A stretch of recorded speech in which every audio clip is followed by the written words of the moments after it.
Olá, queridos alunos da Faculdade de Direito de Franca, estamos aqui novamente para mais uma videoaula da disciplina de Ciência Econômica e Política. Esta videoaula que tem por finalidade fazer uma abertura da nossa aula propriamente dita.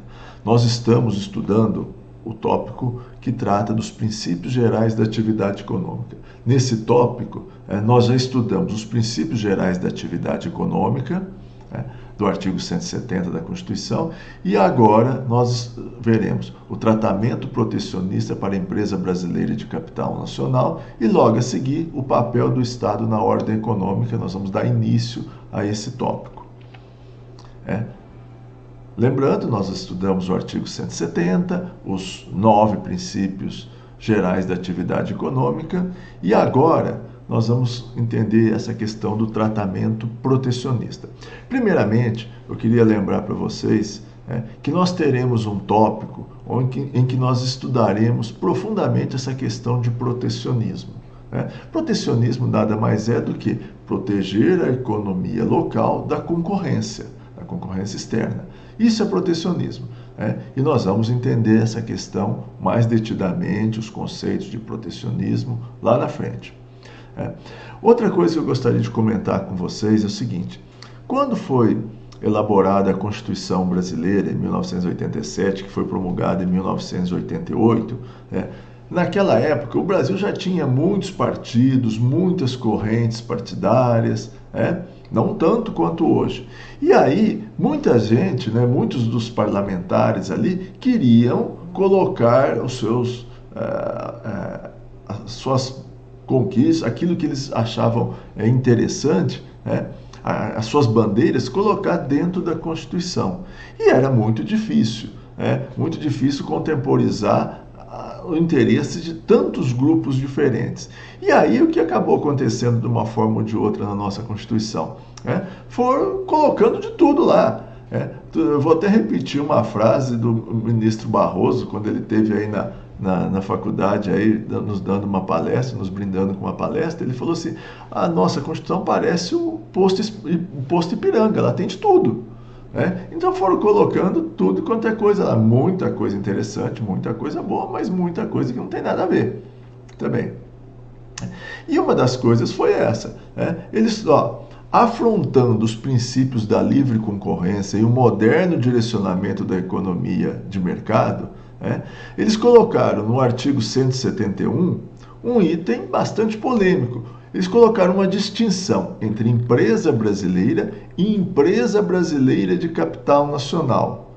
Lembrando que toda empresa que tem um CNPJ, a partir do momento que qualquer um consegue um CNPJ, ela é uma empresa brasileira, certo? Uma empresa brasileira. Não importa se ela foi constituída por capital multinacional, capital nacional, ela é uma empresa brasileira. Certo? E aí eles quiseram distinguir empresa brasileira de empresa brasileira de capital nacional, como se fosse a puro sangue, capital genuinamente nacional. E colocaram o seguinte, que a lei poderá conceder proteção e benefícios especiais temporários para desenvolver atividades consideradas estratégicas para a defesa nacional ou imprescindíveis ao desenvolvimento do país. Ou seja, eles colocaram o seguinte, a empresa brasileira de capital nacional, ela vai poder gozar de benefícios especiais.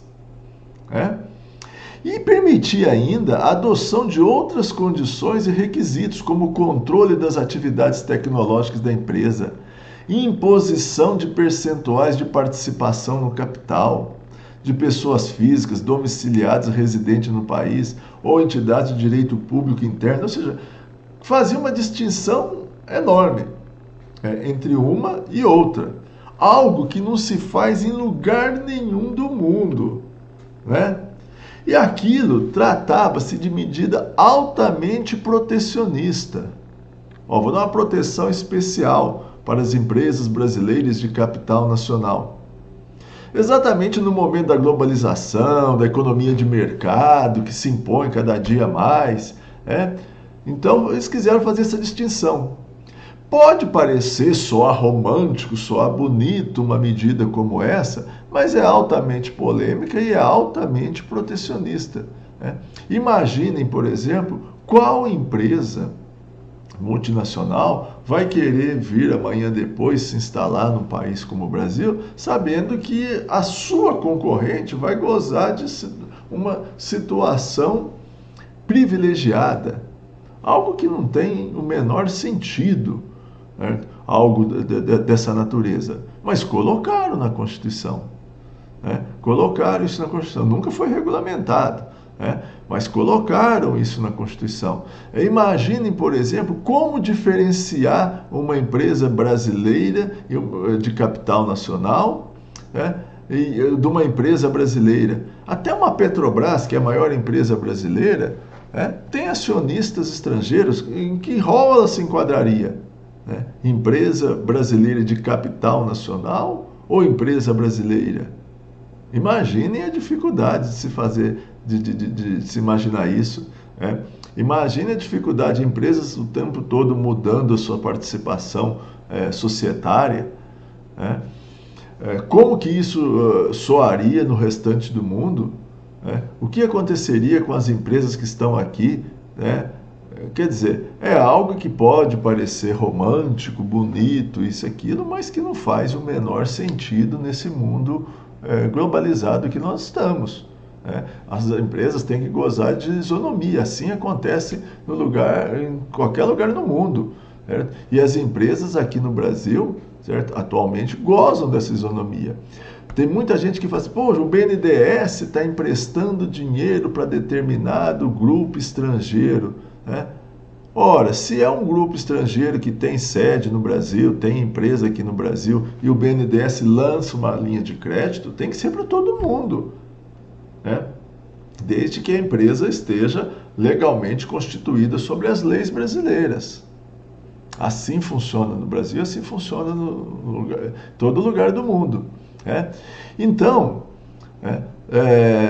mas colocaram isso na Constituição. Então, por ocasião da revisão constitucional, nós tivemos uma revisão constitucional bastante grande, ou já prevista na Constituição de 88, uma revisão alguns anos depois, e em 1995 esse tópico foi abolido, foi revogado da Constituição, não fazia o menor sentido, assim como foi revogado outras questões, como o monopólio do petróleo para a Petrobras, foi revogado a taxa de juros, o limite constitucional de taxa de juros de 12% ao ano, certo? Uma série de besteiras que colocaram lá que não faziam o menor sentido, né? Foram revogadas, né? Então, naquele momento, para a Constituição ser aprovada e sair, colocaram de tudo lá, né? Aceitaram de tudo e deu no que deu. Mas, pouco a pouco, essas medidas polêmicas, né, foram revogadas e esta, em especial, que era uma altamente protecionista, foi revogado. É lógico que permanece as disposições no artigo 172, que a lei disciplinará, com base no interesse nacional, os investimentos de capital estrangeiro, incentivará os reinvestimentos, regulará a remessa de lucro, como acontece em qualquer lugar no mundo, certo? Qualquer lugar no mundo, mas isso em condições de isonomia, né? Uma empresa brasileira, uma empresa estrangeira vai gozar do mesmo tratamento, né? Assim acontece no mundo inteiro, assim preconiza todos os países que vão participar de blocos econômicos, certo? E nós fizemos isso, tá ok? Então é só esse comentário em relação ao protecionismo, essa medida protecionista. Bom, agora nós vamos ao tema, certo? Propriamente, e que da aula de hoje, que não se esgota numa aula, certo? Nós vamos ter que destinar um tempo maior para essa discussão. Qual é o papel do Estado na ordem econômica? Qual é o papel? É papel do Estado ter empresas? É papel do Estado investir neste ou naquele setor? Como se dá esse investimento?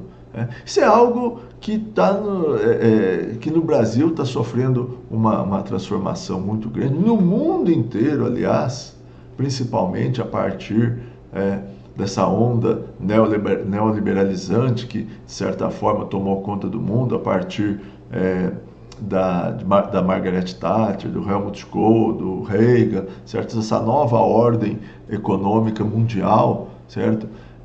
Em que o Estado tem visto sua participação diminuir, um Estado como o Estado brasileiro, que tinha uma participação tão grande na atividade econômica, tinha uma atuação tão grande.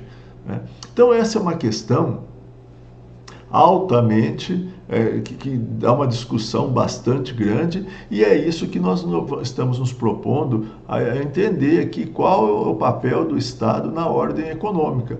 Papel este que muita gente não se apercebeu que ele mudou. Muita gente, ainda existe muita ideologia em cima disso.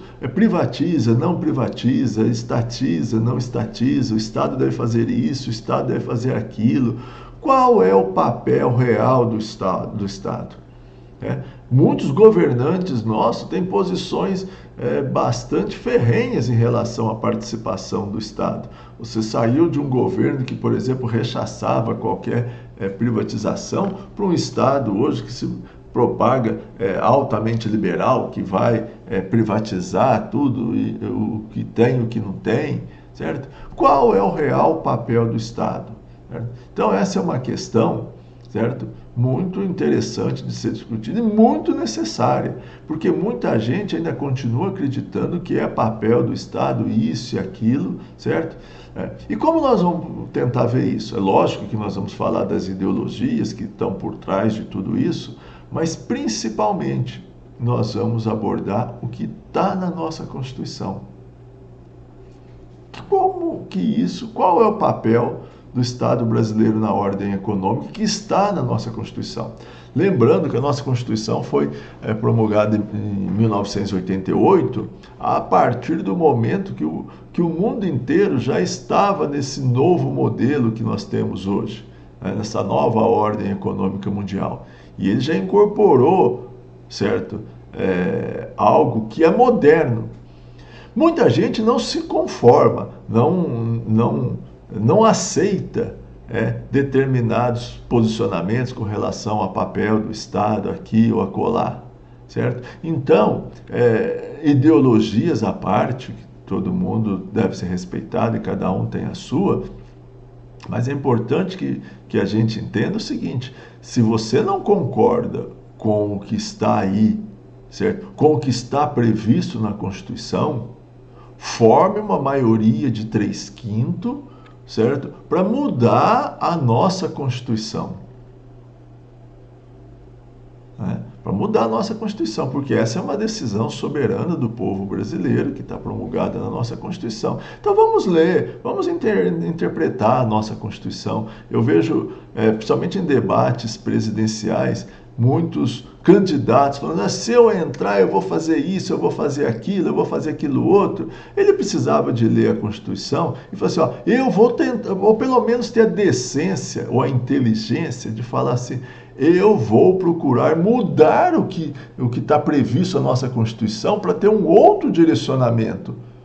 Vou tentar convencer a 3/5 da sociedade, aí, através de seus representantes, a mudar a nossa Constituição, certo? Para que o Estado tenha um papel diferente daquilo que está previsto, certo? Então, a minha proposta com vocês, na aula de hoje, na próxima, certo? É discutir essa questão do papel do Estado na ordem econômica. Tá ok?